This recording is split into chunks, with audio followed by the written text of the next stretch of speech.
This video has one purpose and one purpose only, and that's to give props to Treyarch because this Season 1 update to Modern Warfare Zombies is absolutely amazing, and I love every single thing they did to update this game, except for the nerfs, but we're not worried about those for right now. But regardless, it's been great, and I've been having so much fun playing it, and it's just been a fun grind and just a great way to play the game. Like, they really added in so much crazy stuff in the Season 1 update that I don't think people really understand.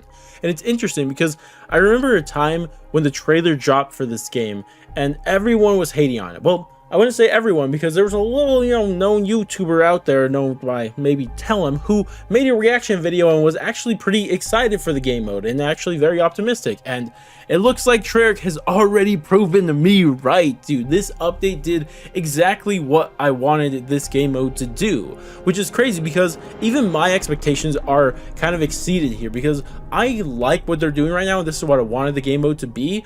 But I didn't expect it to be in Season 1. Like, I thought they wouldn't reach this point until like sometimes later in the season, but we're already here, and that's something I really want to give Treyarch props for because this is amazing. But what is actually in this update that I like so much? Well, there's a lot. They added in the new story mission, and even the storyline is actually better. The story mission I like, and the storyline is actually something I'm interested in now because I really didn't like the storyline at launch, but this new story that we've been getting so far from what I've seen, I'm already liking that. And of course, they added in 2 new boss fights and the main Easter egg and a new Dark Ether area. And let's go through those one by one and talk about how cool they are. So starting off with this new story mission, this actually gives you that new Dark Ether area, and when you get here, it's kind of equal to Zone 2, and you have to just go to these podiums and just interact with them and kind of defend them. And it looks really cool. I mean, just look around this area. It looks really nice. I like the whole look of it. Sure, it's a reused area like Albagra Fortress, which isn't ideal. And I really want them to give us like original maps, especially in these unique Easter egg locations or story mission locations. But I probably wouldn't expect that till COD Zombies 2024, like their game. We won't see that. But for now, it looks cool enough. At least they changed it to make it feel zombies-like, which is something we hadn't seen. But of course, at the end of this story mission, we get a brand new boss fight. Well, it's technically the same boss from Act 3 if you guys played that, but it's actually different because it's a lot more chunky. Like, he takes a lot more shots to kill, and also he has a lot new attacks, which is a pain to deal with if you aren't ready for it. But once you know how to do it, you know how to do it. You'll be able to figure it out. But it's a ton of fun. I absolutely love the boss fight, love the challenge of it. It's something that I didn't feel from the Act 3 boss fight. I didn't feel like there was too much challenge in that one, but this one was actually challenge, and I definitely can appreciate that. But of course, after you beat this boss fight, you'll then go back to the regular map, and now you'll actually be able to do a main Easter egg. Now, to be fair, this main Easter egg is actually pretty simple, right? It's not actually anything crazy, but at least we have a main Easter egg again, right? That's cool. But after you complete this main Easter egg, you get this giant triangle, which looks really cool when it appears. Like, it just looks cool. I gotta give them credit for that too. But now we're actually able to re-enter into the Dark Ether. This time it's more difficult, and it's more equal to a Tier 3 area. And while you're here, you have to do 3 different contracts, and this could give you the new items and acquisitions that we've seen. And these of course include the VR11, which personally I haven't got yet, even though I played a lot, but people have got that. Then also there's the golden shield plate, which is absolutely amazing. Like, it's so sad actually when you use it in one game and you spawn into your next game, you no longer have it because it's that good. Like, the fact that it just constantly refills your armor plates is just amazing. It's so convenient. Like, it's one of the best items ever to be invented, but it's just sad when you don't have it. Now, of course, it's not the only item. We also have the Ether Blade, which originally when I saw it, I thought it was just going to be a sorry excuse of the Hell's Retriever, but I kind of that way because it doesn't kill as many zombies every time you throw it, but it's also a little bit better because you throw it faster and also it recharges way faster. So I think like there's a nice middle ground that they found with this that feels different enough from the Hell's Retriever, but that it's kind of its own thing, so I could appreciate that. I just wish it killed a little bit more zombies, but whatever. And finally, the last new item is a dog bone, which just spawns in a Tier 3 dog, which is absolutely great because it'll just revive you, and especially for solo players, you know that's going to be amazing. But all those items are amazing, and it's fun to play with them. But of course, that's not where all the updates end. Of course, you could actually access another level of this Dark Ether area. Of course, the Elder Dark Ether, I think we're calling it. And this is way difficult. Like, this is like Tier 4 stuff. Like, I don't think anybody could really do this solo. I don't think. Maybe someone could pull it off. I haven't tried it yet, but yeah, it's very difficult, but the rewards are definitely worth it, because when you do the missions this time around, it'll give you the schematics for all of those new items I just mentioned.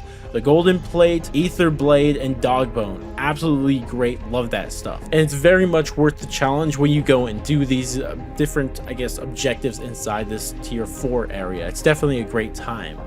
But the funny thing is that it just doesn't end. Like, all the updates just don't end, because after that we get another new boss fight, and this one you have to do a little pretty much side Easter egg to do. It's not really a main Easter egg, but after doing it you have to get super prepared, because now you get another boss fight. And again, it's still the same worm boss fight, but this time he is silver and red instead of black and purple, and he looks definitely menacing, and he is definitely a lot more menacing. Well, really the only difference from the one in the story mission is that he has more health, which is something, but you know, also you only have 10 minutes to beat him, because you have to before the timer ends, because if you don't, you're just going to instant die, which I found it the hard way on solo, which was definitely unfortunate, because I felt like I was about on my way to kill him if I just had more time. But regardless though, this is also very much worth doing over and over again, because every single time you have a chance of getting one of the 3 new schematics, that is for the Pack-a-Punch 3 crystal, legendary tool, or the Scorcher wonder weapon. We finally got all those, and oh my gosh, are they worth it, because all those items are absolutely great.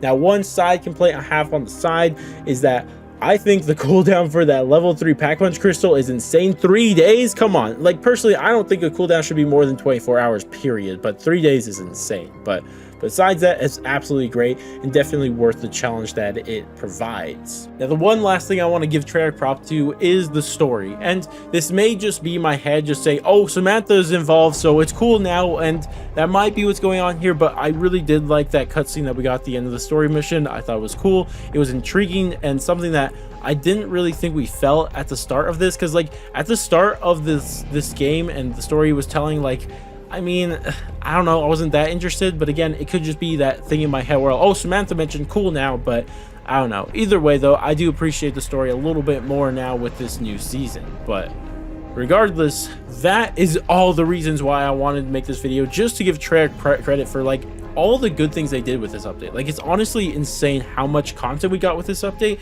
and how good everything is. Like, everything is just good, and I want to give Treyarch props for that, because they deserve it after the hate they were getting after the trailer they dropped. Like, if they were hating on it blindly at first, I think we should give them credit for when we have something from them that's absolutely amazing. And for me, I think this is amazing. Of course, I expect it to only get better from here on out. This is just season 1, and especially I expect it to be way better when they actually release their own game, Treyarch that is, and they have their own version of this, because I'm sure obviously there'll be a lot of major updates, and I want to see some unique zombie locations when we get their map 2 or their game 2. But regardless though, those are my thoughts on it, but I'd love to hear your guys' thoughts. Do you guys agree with me that this is an amazing update to the game mode, or do you think there's some work here and there that needs to be done? I know how they nerfed a lot of things wasn't great, but you know, that's just a thing on its own. But regardless, let me know all your thoughts in the comment section below. But that's going to wrap it up for me. If you guys did enjoy the video, I appreciate it if you guys dropped a like, subscribe, bell, share, any of that great stuff. But I'm going to go, and I'll catch you guys next stream, video, or the heck it may be. And laters, guys.